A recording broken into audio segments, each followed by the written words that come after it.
Hello there. There's no need to clap yet. Maybe you might clap later. I'm quite excited about what I'm going to show you. It's funny, because I went to a conference about 3 years ago, and usually my badge says whatever programmer or whichever company I was working for, university researcher or PhD student. And this particular badge said artist. And for some reason they decided I was an artist at this particular conference. And it was a very strange experience for me. But it's happening more and more. And you can't really see very clearly here, but you've got to imagine you're in a nightclub in the middle of Belgium. And the nightclub happens to be full of Java programmers. It's slightly like a nightmare, really. But this is actually what happens. And here we are in this nightclub. And this is the DJ booth. You can't really see it. If we can turn the lights on, that would be great, but we can't. Oh, yeah, that's even better. Thank you very much.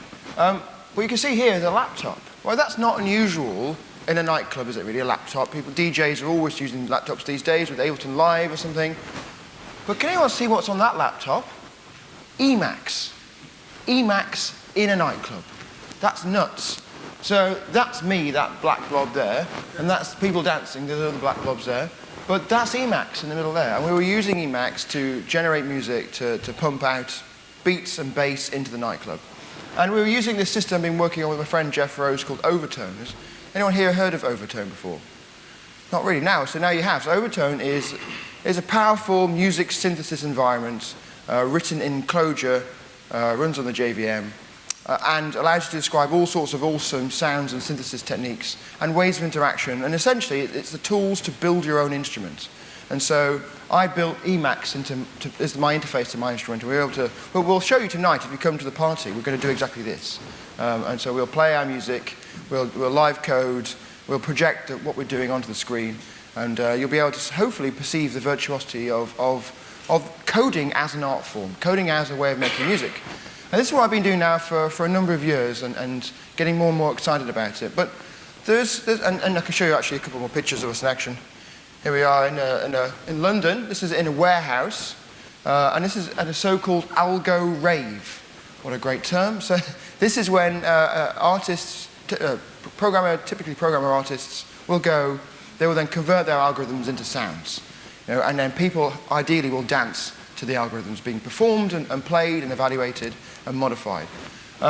You can see again the traditional form of this kind of approach is to project the screen. So we're projecting our code. We're also putting some visuals in the background as well. So these are sort of GSL shaders in the background of Emacs with a transparent background. So you get this overlay of text and crazy things. And often we like to stand in front of the camera as well, so we get the code on our faces. So that we makes us sort of part of the deal, right? It's a bit more matrixy. The funny thing is, right, and I can talk about this for hours, and I'll try not to, is that this is probably the realest programming most people have seen when they come to see us. This is a bit nuts, right? Because that looks pretty weird to you. That's more like matrix-style programming than real programming. But if you think about it, most people who have seen programming have seen it on the television. And we all know how ridiculous it is when you see programming on the television or on films. It's just spinning cubes and just ridiculous words that people have just thrown together which sound a bit techie. But this it's actually programming. We're actually using a real editor. We're actually generating sounds. So this is actually as close to most people who have seen us have been to real programming. And so this then branches off into what I would like to talk about. I'll show you one more picture. This is us in Berlin. There's a place called Seabase. It's a nuts place, really nice. And here we've got the wall projected again, the codes, and then us playing. But yeah, when we're projecting the code and we're showing this stuff to people, there's a number of interesting and tough questions to ask, really. One of the major ones is trying to communicate that we're actually doing something live, that we actually are modifying this thing live. And we've performed where we've had reviews where people have said, nice visuals. And that's a real shame, because it's not just visuals, it's actually our interface. It's like going to a Jimi Hendrix concert and saying, wow, crazy sounds, but I loved that medallion he was wearing on his chest, that was amazing. I've never seen a medallion like that, not knowing what a guitar is, right? So most people come to see us, they've never seen real programming. Just like you can imagine going to a guitar band and never seeing a guitar. So they've got no understanding what it is we're doing, how we're doing it.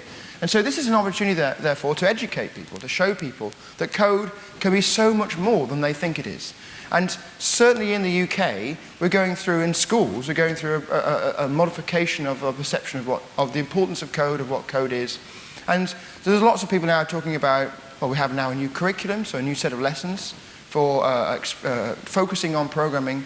But we're starting to talk about code as something to use to build websites or apps. That's typically what people talk about. And we often use code to build websites or apps, but it's so much more. It's so much more. It's a way of expressing yourself, and I like to talk about this at length. But really, here's an example of people, us, me, expressing myself through code. And there's no reason you guys and ladies here, if you're programmers, can do exactly the same. Right? You can find the way that you want to communicate your ideas and program it, and build something amazing. And I want to show you what I've built in a moment, which is not this, it's off it. But when we're talking about educating people, when we're talking about sharing the joy of programming, about what it is and what it could be, it's not just about demonstrating its potential. So for me, what we're doing here with the band, which is called MetaX, is we're demonstrating the potential of live programming environments, of very fast feedback cycles in the development process, of the importance of communication whilst collaboratively developing, of the beautiful potential of code to represent all these other things other than websites and apps, such as live musical performances and compositions and synthesizer designs. I mean, the cool thing is all the stuff we do is open source. It's on GitHub. So you can reproduce any of our work, any of our sounds for free. And the cool thing is, in 1,000 years' time, people will be able to do the same. Right? We can do that with Mozart's works because we still have the designs of violins, we still have the designs of pianos that we can recreate. And we still have the notation he used to instruct the performers how to play his compositions, the Western notation. Which is pretty cool, which means we can recreate and reinterpret his work today, even though he's long dead.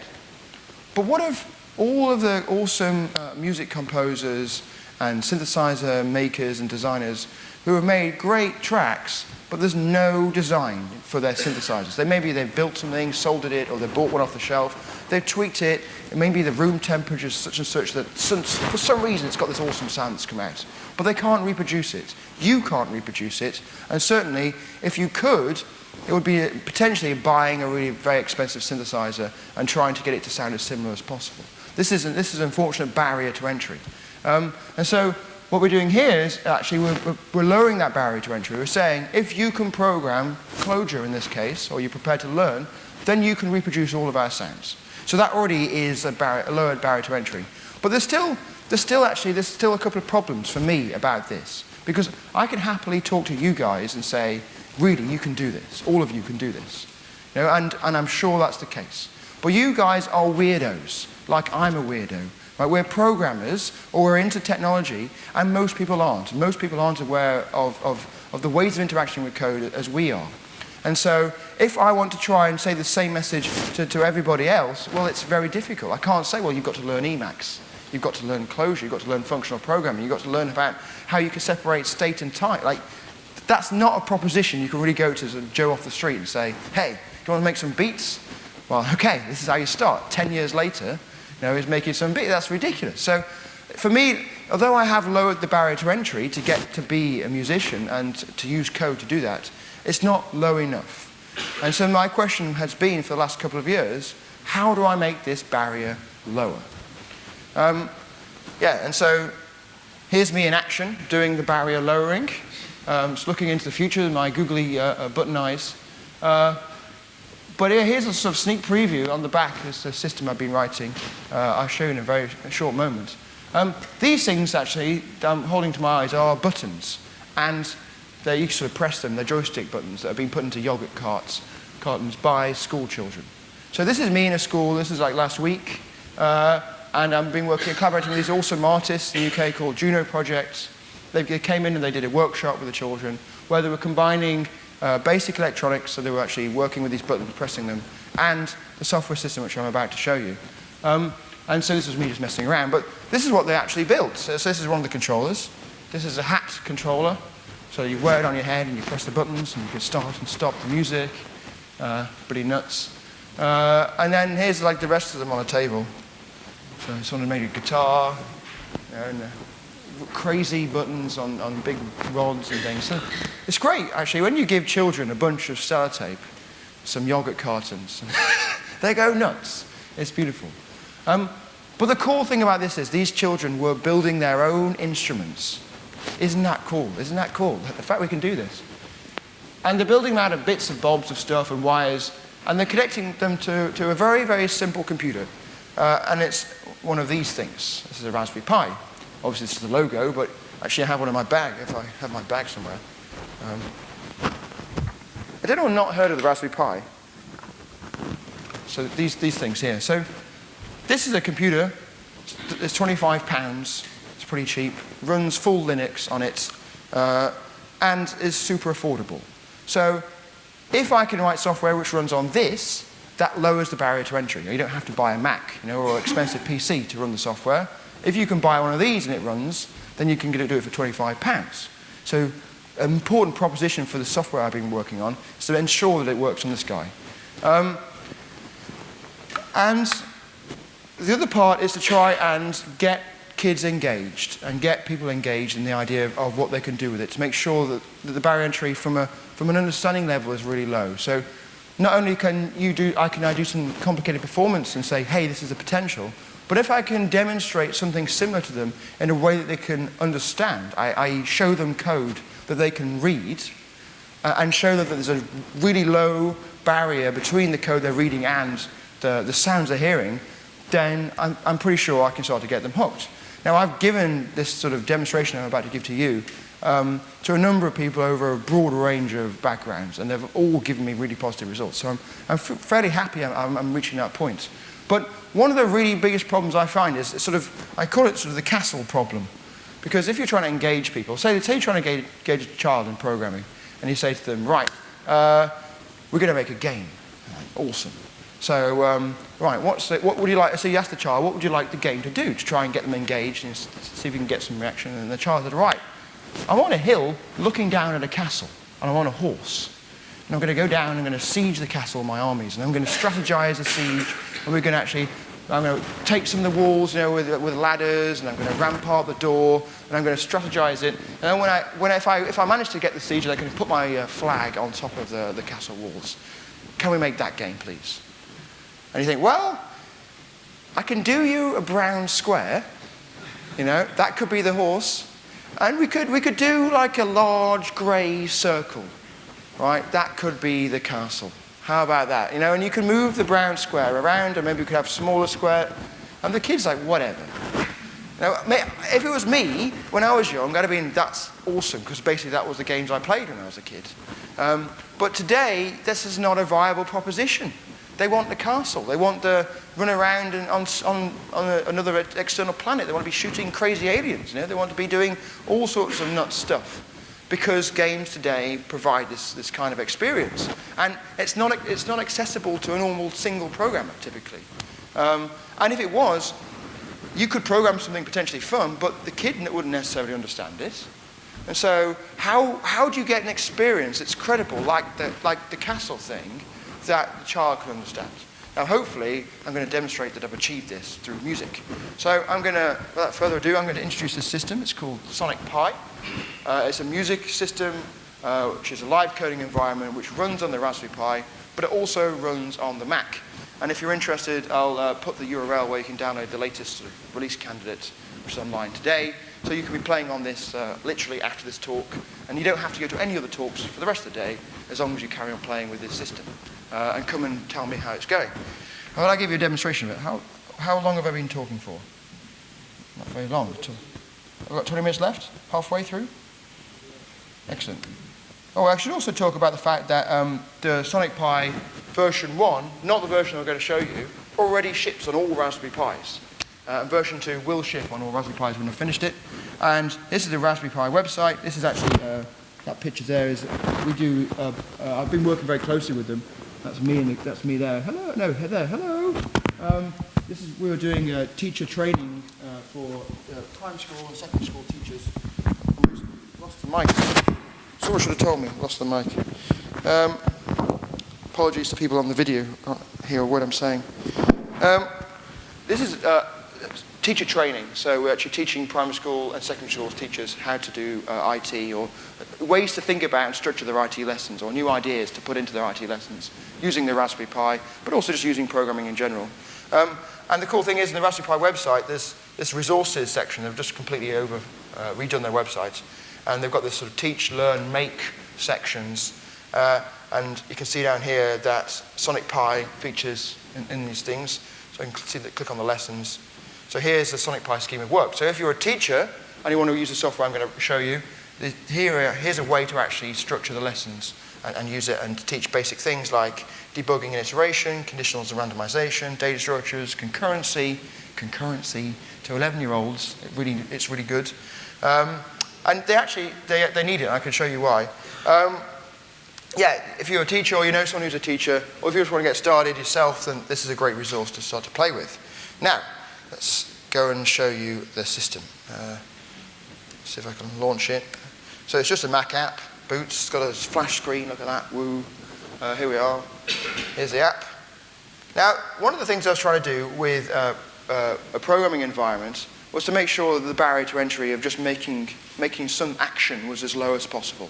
So, you know, like with IntelliJ or something, if you want to print hello world, it's not very easy. You've got to like make a whole new project, you've got to create a class, you've got to go inside the class, you've got to put a method in. If you understand like system.out.println, you need to understand what that all means. It's a lot of work just to get a very basic output. So if you want to get kids engaged, like now, and this has really surprised me. In the classroom, the amount of information you can get across is basically zero for whatever an hour's lesson. Because like the teacher I was working with, she'd say, right, children, Johnny, get off the tables. Sam, sit down properly. I'm going to say something. 3, come on, be quiet. 2, 1, and then she'd be able to put like 2 sentences in, and then they'll be off again.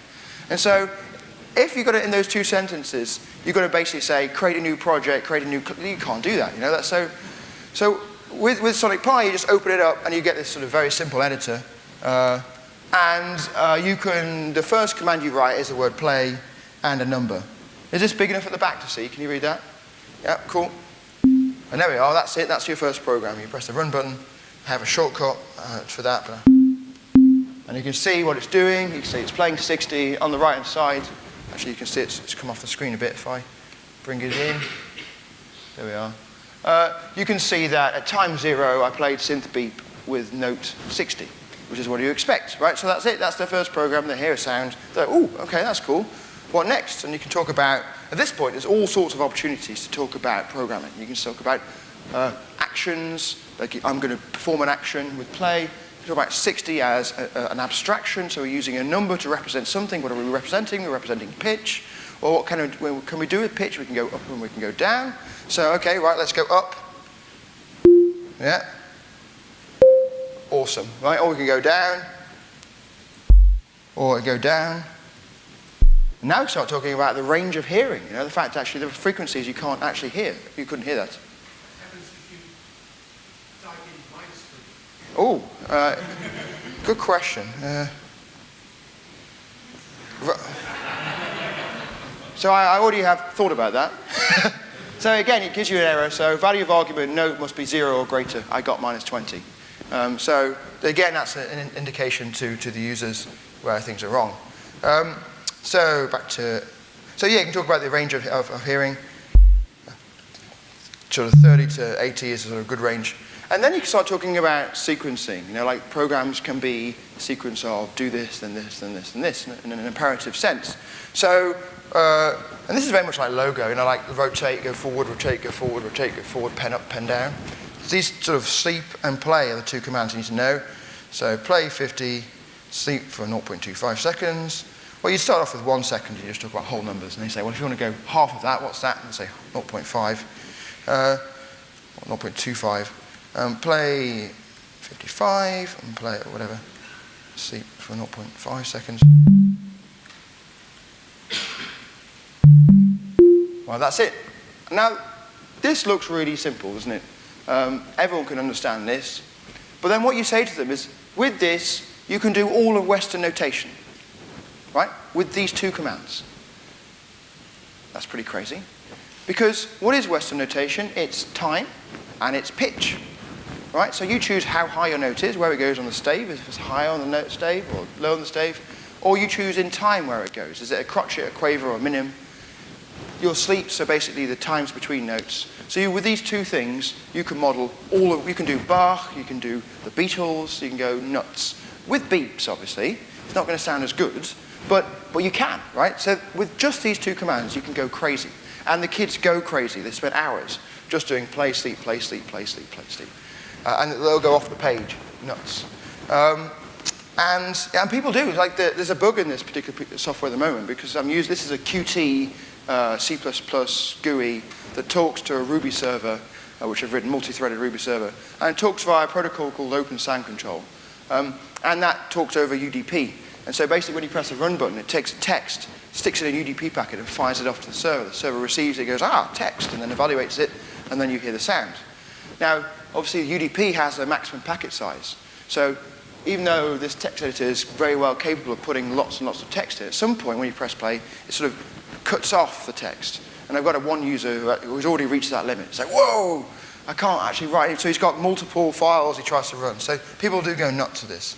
But as I'm showing you, you don't actually need to go nuts, and I'll probably not use more than 10 or 12 lines of code for the rest of the talk.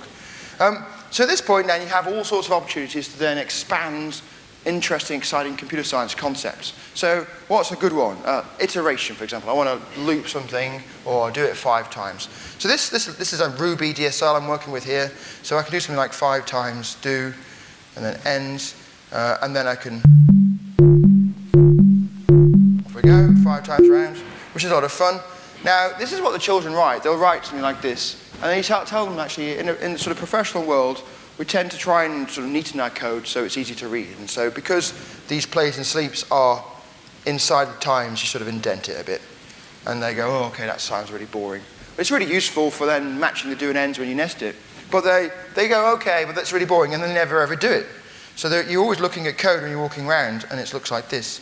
So I built a special button for them to press, and they actually use it now, which sort of does it for you. Wow. So that's pretty cool. So now we've got iteration, and we can loop this forever by just writing the loop. Off we go. Awesome. Or we can do some conditionals, play this note if rand is less than 0.5. So sometimes it plays, sometimes it doesn't. Right, so already now we're better than Western notation. Now we've got a bit of stochastic randomization. Now we've got quite sophisticated looping constructs. We can get even more crazy than this, because the one major issue with Western notation is it doesn't really deal with timbre. It doesn't really deal with the sort of sound of the sound. So we want to be able to modify that kind of thing. Well, each of these plays takes arbitrary parameters. So I can change like the, what should we change? The release time to be 2 seconds for that one. So that lasts a longer time. Maybe that's not what you want to hear, so let's try it. Off we go. So now we can start putting these parameters in, or maybe I can change the attack time to be 0.5. If that's what you wanted to do, that's what you can do. So this is about modifying the duration of the notes and their volumes through time, but there's lots for the parameters, because you always get kids who are way ahead of the game, and they say, well, I'm already bored of the sine wave. Obviously, it does more than a sine wave. Well, what does it do? Well, luckily, there's a help button, so you can press that, and you can click on the little synths menu on the side, and here's a list of synths I've designed for it. And so you can go and choose one of these guys. So like D-Saw is quite a nice one, so you look at that. And then so you take this code here, cut and paste it up here. There we are. And now we've got a D-Saw synth. And off we go, so we can change the sound. Now the D-Saw supports this really cool thing called cutoff. So I can change the cutoff to 60, say. We've got some of the notes coming in, different values, and we go crazy. Now, at this point, they're already laughing, they love it. And they're making their own bass lines, or they're making their own melodies, and then they say, well, actually, I want to play the bass line and the melody at the same time. How do I do that? I think, oh, crap, okay, I wasn't going to do this, but I have to now. I'm going to teach you how to do threads. So this point where you're teaching the threads, and all these lessons, we're doing it acting out with cards, and we're demonstrating it. And with threads, you just sort of wrap this in a in-thread do. And so this is now the same code, but in a thread, so it's going to be the same. But it also means now I can run code after that block here, and I can sort of play. You can obviously do maths in here as well, so let's do an octave down. Sleep for 0.25 seconds ends. So now you can hear there's two things going on at once. Now, so far, I'm basically teaching basic computer science through sounds. And at this point, it's not necessarily super musical, and you haven't heard something you're going to go home and record immediately and listen to for 5 hours in your homes. But this was the position I was at about a year ago, and it's like, how do I actually modify this to make it more musical? How can I make this into a real instrument? So the first thing I did is in the system, and you'll notice, well, you might have noticed, is that all the timing is actually super accurate. And in programming, that's actually pretty tough. We don't have timing in programming. We have do this before this. Really, we have that really good. Do this before this, do this before this. Wait for that to happen, sync on that thing. You know, we've got all these interesting constructs and promises and barrier, threat locks, and all this kind of ways of ordering computation. But we don't really have a nice way to say, at this time, do this. And if we do, maybe our language has garbage collection, and it pauses arbitrarily. And so even if the language does provide this thing, you can't even rely on it, it can't be guaranteed. And even if the language doesn't have garbage collection, you've still got to make sure that the OS isn't swapping your thread out, you know, and doing other random stuff. So you have to deal with all this kind of thing, and I do the best I can. And so this actually runs with a virtual clock slightly ahead of the actual time it needs to go. It calculates all the times relative to sleeps, incrementing this virtual clock different from the real clock. I can go into lots of detail about this. And I have, because we published a paper about it, and it's about to be published in September, where I was explaining to my friend, Dominic, who's a super Haskell nut. He's one of the sort of seminal guys with co-monads. And he was like, this is awesome. He started sketching out all this crazy maths on the whiteboard. And now he's actually formalized the timing model in Sonic Pi. We published a paper on it. So that's cool stuff. So timing was a problem. But also, one of the other issues was sort of messing around with more credible things like effects, like reverb and distortion. They were pretty useful things. Also adding more synths, so that's one of the things I've done. And the other thing that was really a really important thing was this notion of live coding. So far, I've just shown you how it's very easy to write some code, press play, and hear the results. But I want to be able to be performing this live, you know, and modifying it. So I've been working on that and making sure that it deals with those things. So let me show you those. And yeah, another other thing was be samples. So going back to the castle example, what might a kid say in terms of a credible music experience? What's the equivalent of, I'm going to have a game where I'm going to siege a castle? A number of kids have asked me at schools, I want to do some crazy drum-based dubstep kind of thing, you know, with a bit of mashup. I think, well, okay, what does that even mean? And so then you think, okay, now I've got these programming terms, I can actually deconstruct what you've just described, and I can actually program you what I think it might be. You can read that, and we can agree on it. You know, it's like having a conversation about DSLs with a client in business. So the first thing you might say is, okay, drum and bass mashup. So that's going to be the amen break, right? That's going to be our base point. So let's make sure we can play that. Check, right? So we just need to write sample, loop amen, and we can play the amen break. Cool. Then you say, okay, what kind of genre of drum and bass? Because that's just like basic, standard Bristol drum and bass. But there's also all kinds of weird stuff you can do this. Like, you want to be able to do something maybe from straight out of Compton style, right? You want a bit more hip hop. So what's that? Well, that's loop amen, but with rate 0.5. Right? So is that the kind of thing you want? And he's like, well, I'm not quite sure.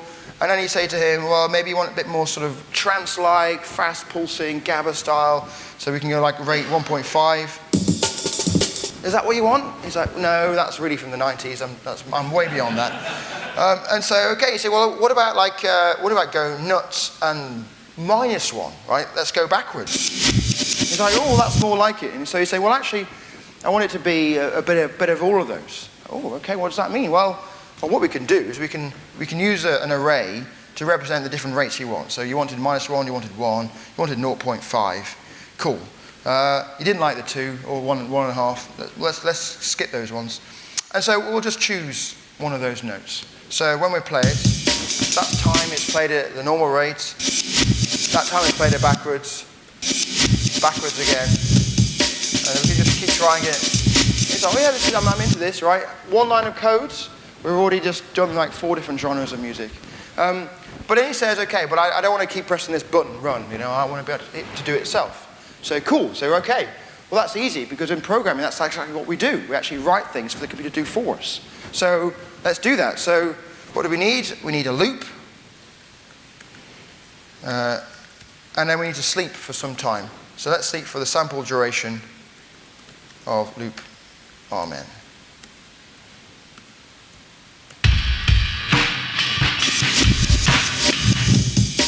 Alright, this is it, off we go. It's like, oh, I quite like this. It's getting towards where I want to be. But it says, where's the bass? We need some bass. So we can add some bass. Sample, bass. And here's a bunch of different. So which one do you want? So I don't know what they are, so let's try one. DMBF. We're off. It's like, yeah, I'm into this now.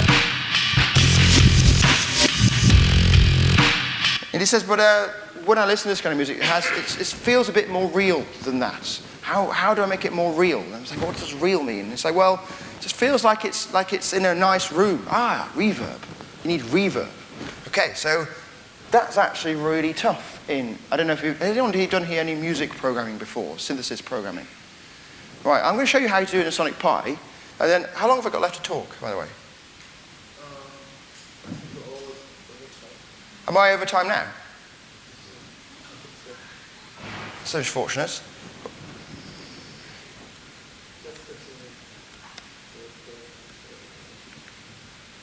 Well, I'll just show you this very quickly then. Am I okay?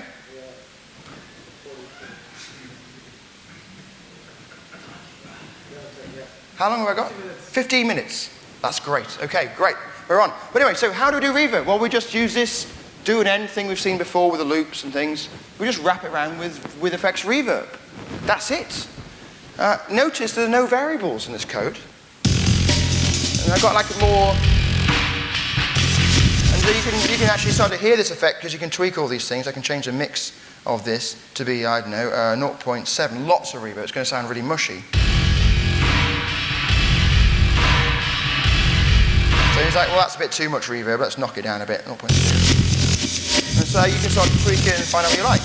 And at this point, he's really happy, right? He's got his music. And you've gone through a whole bunch of stuff. You've gone through parameters, you've gone through functions, you've gone through looping, you've got effects. And the cool thing about this, the reason why I'm excited about this, is that, then you can also start to put a thread in here, like this, and you can put code arbitrarily here, so you have multiple things going on. So you can nest these things arbitrarily. But when you think about this from a music programming perspective, and this is about lowering that barrier, the music programming, synthesis programming languages I've used have provided you with amazingly powerful tools. Like this isn't any more powerful than what you can do with other languages. It's much less powerful, in fact. It just makes it easier. Because other languages, and think of this from a teaching perspective, because I've just described to you how I might describe it to a child, and I'm just going through it bit by bit and adding these things. Now, if you were to do this in a traditional live programming environment, music synthesis environment, well, what do we need to do? So we need to say, okay, well, we need a reverb. Okay, so we're going to have to work. It's like this is an object in this language. So we need to create a new object. So we need a way, we need something, a constructing-like thing to create it. So this is our constructor thing. So let's create a new one. And then we need to sort of assign it to this thing so we can store it. Because it's really important that we then use it later. So well, why do we need to do all those things? Just bear with me and I'll explain in a moment. Okay, so already it's loads more complicated. But we haven't even started. So then you say, okay, well, we need to then play our sample, for example, bass, whatever. But then we need to somehow tell it not to play to the speakers, but to play it to our reverb. Right? So we need some sort of audio bus. Okay, let's create one of those. Audio bus is equals audio bus dot new, and it's going to be maybe a stereo audio bus. What's stereo? Well, actually, it's left and right. All this stuff I've got to explain. And now I've got to somehow route the audio bus route or something. I I don't know, to the to the speakers. Some language where you're saying routing, and then I want to then route this to the audio bus. So now you're talking about routing and you're connecting wires together, and they're already pretty confused, and you haven't made any sound yet. You're still writing it, and then you say, well, okay, that's going to work, and that's great. And then they say, well, okay, cool. I'm going to now put this in a loop. Loop do, end, sleep for some time, 5 seconds, whatever. And then it just works for a bit and then just craps out because you've just basically created new reverbs and buses, and you run out of the resources, and then it stops. So then you have to say, well, actually, now you've got to be careful about, if you're going to do this, you need to make sure that you kill these things appropriately. So after some time, maybe you kill and audio bus .free or something, like you're going to release these resources. But then when to release these is really complicated, because it's not when the sound's finished, or what does that even mean? It's like an asynchronous call. We've got to talk about asynchronous calls, so a remote server, and then callbacks, and you've got to then maybe talk about promises. You've got to block on a promise that is waiting for the message to say the synthesizer's finished. And then when that promise is blocked, maybe you can kill it, but you can't then because there's threads, and you've got to join on all the threads because they might be and suddenly, just to say reverb is turned into this nightmare of really complicated conversations. Now, I'm not making this up. I was talking to a guy who teaches this kind of stuff at university level, and he doesn't teach effects because it's hard to get all these concepts across, to structure the code in such a way that you can have a reverb effect because of all that nonsense. So I'm pretty pleased about the fact you can now just write with effects reverb, and you can even nest these things. So like I can say with effects reverb, with effects distortion, like this, distortion. Or like maybe with a distort of 0.8 loads. So you can start to arbitrarily nest these things. And so the next thing then is to make sure that when the kids start playing with this, did I mention, by the way, this runs on the Raspberry Pi? So if you have a Raspberry Pi, you can download this today and play with it on your Raspberry Pi, as well as on your Mac. Then obviously you want some nice starting points. So I built a bunch of examples. So let's just go through a few of these with you. So this is a very simple one. This is a very simple loop, and I'm playing a percussive bell at different rates and sleeping for a different amount of times, random amount. This rand is a ranged rand, so I'm going to have a random value between 0 and 2 for sleep, and a random value between 0.125 and 1.5 for the rate.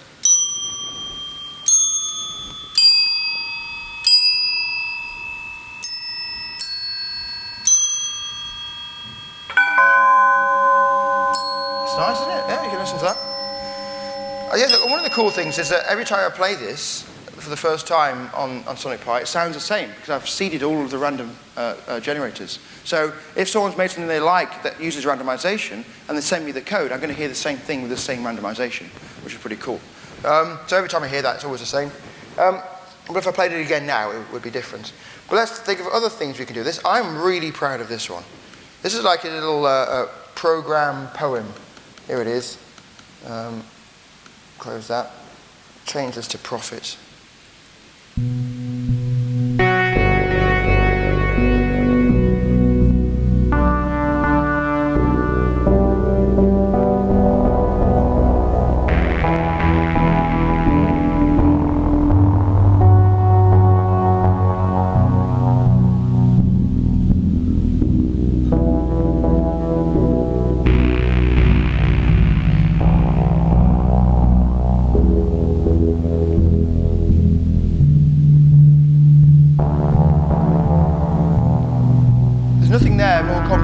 Shown you so far.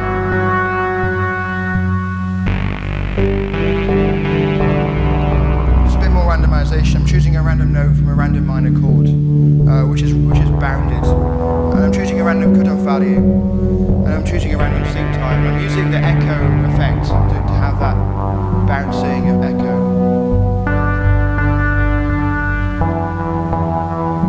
And I'm happy to sit there and listen to that for quite a while. I really like that. It's nice. So it's really nice that you can sort of start with something which sounds very basic and start modifying it. And I'll show you what that means. So let's do that now. Let's make. I've got 5 more minutes left. Yeah, right. So let's define a function. Let's make this bigger. Foo, which plays the note 50, sleeps for 1 second, and ends. And then I'm going to loop foo. Right? Now we've got this code running. It's running in this background Ruby server, which is multi-threaded, so I can throw more jobs in it. But one of the cool things is, because I now define this as a function, and the loop is basically the thread is just dereferencing the function, getting the implementation of that, and executing it, and then going and getting the implementation again, and just repeating that. I can change implementation on the fly, and it's going to do something new. So I can now change the notes. Nice. Now we're off, we're dancing, that's good. Well, not quite, we're almost there. Make it a bit faster. Or then you might do something like use synth dsaw and play it with attack of 0 and a release of 0.2. So a bit more like fuzzy bass stuff. And then we might, rather than playing the same note again, let's play one of chords E3 minor.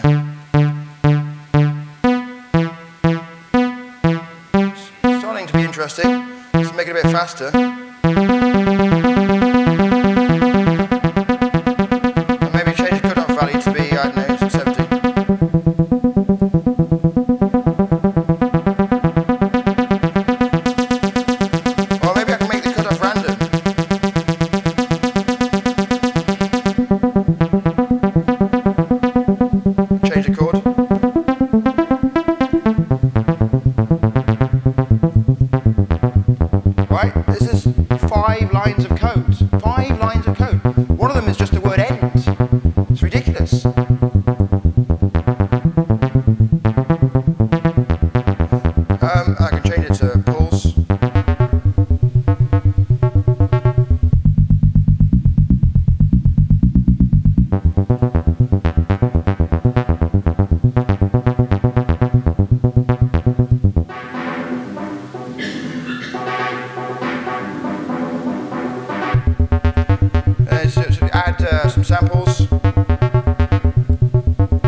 Pretty excited about this. Hopefully you are too. And I just finished, and I've got like 1 more minute. I should finish with the most, well, actually 2 more things. This sounds awesome. I'm going to play this very quickly. That's 16 lines of code. Most of it's about choosing which notes to start from. And then the drum bass is quite fun. This is a looping drum and bass with a cutoff value changing.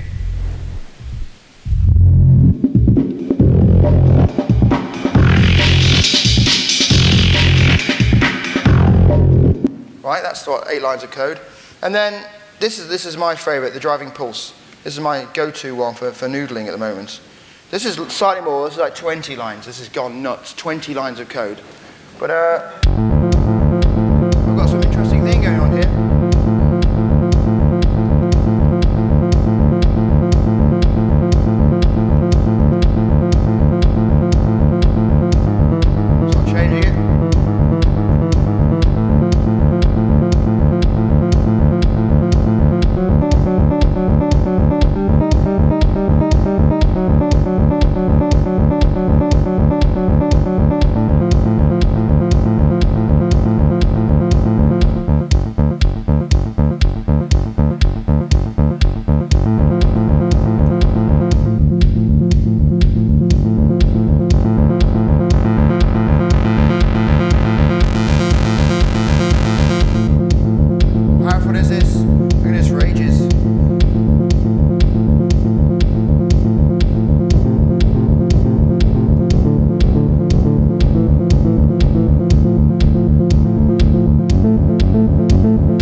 code you've written, so then I can add them to the examples, so I can see what you're doing and riff off it. And the things that you find frustrating about it, I can fix and make better, which I'm always excited to do. So before I finish, I should say you should vote for the talk and like comments and things on the app. So like, have a go with that. If you're too shy to ask, You're clearly not too shy to ask me any questions. It's fine. Questions directly as well. So, any questions? If not, Yeah. Mostly dealing with English speaking children, I think. Yeah. Speaking both in the syntax and environmental programming. Yeah. Other languages available? No. I mean, I think for the language system, like the stuff I'm highlighting here, I'm not going to translate it to other languages at all. Because if I do that, then I limit the ability for people to share stuff. But certainly, there's an opportunity to translate that, run and stop, save and record. But again, there were like words of 3 letters. I don't know, I'm sure people could be able to learn that. But yeah, if people are happy to send me pull requests, I'm happy to merge it in. And to have multiple languages for those kinds of things. And certainly for the documentation and the help files, they can definitely be in other languages. And I would very much appreciate support and help on that area. There's questions about can we make the thing available on the browser. This system, absolutely not, unfortunately. I'm using something called SuperCollider behind the scenes to make the sounds. That doesn't run in the browser. The browser has web audio, it's pretty cool. But the goal of this system, the primary goal, is to run on the Raspberry Pi. And the Raspberry Pi doesn't do JavaScript or web stuff very well currently. And so it just wouldn't work on the Raspberry Pi. All the stuff I've showed you today, all runs on the Raspberry Pi, on this 25-pound computer. So the goal is to make it as super performant. This GUI is in C++, it's really low memory. The synthesizer itself is in C, C++. The Ruby I've fully optimized, like a nutter, to make it as fast as possible to run on this very small device. So the answer to that is no. But there are cool systems on the web doing browser-based live coding. I've just not seen anything as simple as this. I have a question. So, especially examples towards get really advanced, right? So how far do the kids actually get into one of your lessons, courses? Yeah. So what's the kind of complexity that you... So I've done a bunch of different things. I've done a large number of workshops for maybe 3 hours. And I've been surprised, I mean, that's been from range of like 8-year-olds to 50, 60-year-olds. And I've been really surprised by the quality, the range of the audio output. It's not all the same. They start with the same beeps and sleeps, but they end up with this crazy difference of sounds, even just in 3 hours. And also in the classes, it's the same. The second school I've been working with recently, we had one class where the musical teacher gave the children the code to play Twinkle, Twinkle, Little Star. Well, actually, 70% of it. And they were invited to finish it off, and they did. And then 2 lads put their hands up and said, "Oh, we finished it off. What do we do now? Can we change it a bit?" I was like, "Yes, that's exactly. We don't really want you to write Twinkle Twinkle Little Star. That's just a starting point. Write what you want." It's like, "Oh, cool." And so then we went around with the speaker at the end and listened to what they'd done, and we could just about hear Twinkle Twinkle Little Star on each of them, but it was like miles away, and there's all this crazy noise and beats and crazy synths, and yeah, and they're all massively different. And the exciting thing is that from a music perspective, in music lessons, this is what we're doing as well as IT lessons, the music teachers told me that children that she normally sees to be not at all engaged in music have been fully engaged in this. And in the IT context, classes which have been extremely difficult or misbehaving have been more focused on when they're doing coding with music than they've done with any other kind of coding thing as well. So it's been a big surprise to me how engaging and exciting this is. So take you one Raspberry Pi per child? Currently we do pair programming, so we have them sitting in pairs, working on the same machine with headphone splitters, and then they have sort of shared ownership. And from a creative perspective, not one of them has to say, "This is my music." So if they're unsure if it's going to be accepted by their friends or not, it's not them that's accepted, it's the combination of 2 people, which is much easier to tolerate. And how easy is it to go kind of back in history, so it doesn't kind of create a log of everything I've done? So currently, well, you obviously got the text undo, but also every time you press the run button, I'm creating a new Git commit locally. Okay. And so I have the history of every single run button press of all files. I mean, that's not accessible in the app yet, but it's in a Git repository locally on the machine. So yes, so that will be available. So you'll be able to have undo over iterations of the app. You'll also be able to do things like, "Oh, I really liked it last Thursday, go back," or "I liked it 5 minutes ago, go back." Exactly. Cool. Yeah. Any other questions for them? Cool. Who's going to play with this? Excellent. Thank you very much.